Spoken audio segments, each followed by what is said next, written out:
Welcome friends. आज के learning video में हम लोग देखेंगे टाइप ऑफ मार्केट। कितने तरीके के मार्केट हैं जहाँ पे शेयर रिलेटेड या ट्रेड या इन्वेस्टमेंट होता है। ठीक है, तो पहला market local market. Local market जो आपके शहर बाज़ार का मार्केट है, आप वहाँ पे ट्रेड कैसे करते हैं, ज़मीन खरीद के करते हैं, अपार्टमेंट खरीद करके करते हैं, दुकान खरीद करके करते हैं, तो लोकल मार्केट का ये हो गया। ठीक है, नेशनल मार्केट। नेशनल मार्केट में आपका होता है क्या है, जैसे आपका इंडिया है तो यहाँ पे क्या होता है, स्टॉक एक्सचेंज। किसका एक्सचेंज? स्टॉक यानी शेयर का। यहाँ पे क्या होगा, कंपनी कभी सेलर बनेगी, कभी कंपनी बायर बनेगी। जब आप उसे शेयर खरीदेंगे तो वो सेलर है, और जब शेयर इसको बेचेंगे तो बायर है। ठीक है, तो यहाँ पे क्या है, चेंज, एक्सचेंज। सेल को बाई से, बाई को सेल से एक्सचेंज करना। आप कभी भी शेयर खरीदते हो तो आप खरीद रहे हो, डैट मीन्स कोई बेच रहा है, यानी वहाँ पे नीड, डिमांड और सप्लाई, डिमांड सप्लाई में चेंज हो रहा है। जैसे आप खरीद रहे हो मतलब आपको डिमांड है, कंपनी बेच रही है मतलब सप्लाई कर रही है, तो डैट मीन्स वहाँ स्टॉक का खरीद बिक्री को ही हम लोग क्या बोलते हैं, एक्सचेंज बोलते हैं।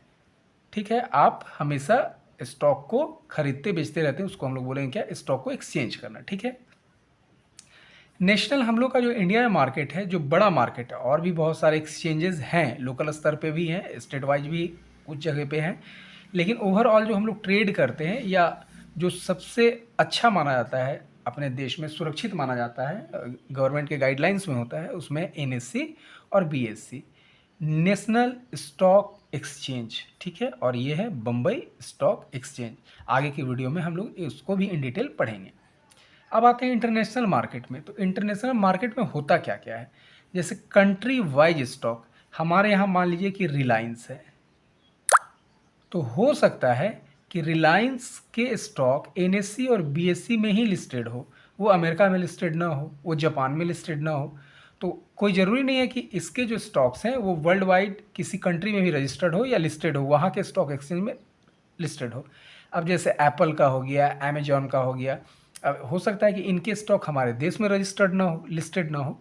तो आपको लगता है कि कोई ऐसी कंपनी जो हमारे देश से बाहर की कंपनी है और आने वाले समय में वो बहुत बूम करेगी, तो आप उस देश के स्टॉक एक्सचेंज में भी अपना अकाउंट खोल करके अपने पैसों को उनके देश के करेंसी में कन्वर्ट करके कंट्री वाइज स्टॉक को भी बाई कर सकते हैं। ठीक है, तो इंटरनेशनल मार्केट वो हो गया, बाहर से पैसा हम लोग के यहाँ भी, हम लोग के भी एक्सचेंज में आकर के क्या होता है, लोग खरीदी करते हैं। ग्लोबल कॉमोडिटी में फिर इंटरनेशनल मार्केट का भाग में आ गया ग्लोबल कॉमोडिटी। क्या है, क्रूड ऑयल है, नेचुरल गैस है, और ख़ास करके गोल्ड। मेटल में चांदी वगैरह भी है, लेकिन खास करके गोल्ड, ऑयल और गैस, ग्लोबल कॉमोडिटी, इसको भी हम लोग इंटरनेशनल मार्केट का ही हिस्सा मानते हैं, ग्लोबल मार्केट का ही हिस्सा मानते हैं। उसके बाद करेंसी को कन्वर्ट करना, ये भी इंटरनेशनल मार्केट का हिस्सा है। जैसे यूरो, यूएसडी, क्या हुआ, यूरोपियन जो करेंसी है उसको यूएस डॉलर में कन्वर्ट करना।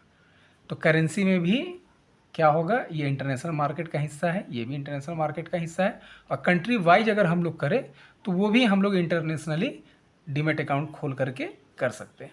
तो आशा करता हूँ कि आपको टाइप ऑफ मार्केट बहुत अच्छे से समझ में आया होगा। बहुत बहुत धन्यवाद।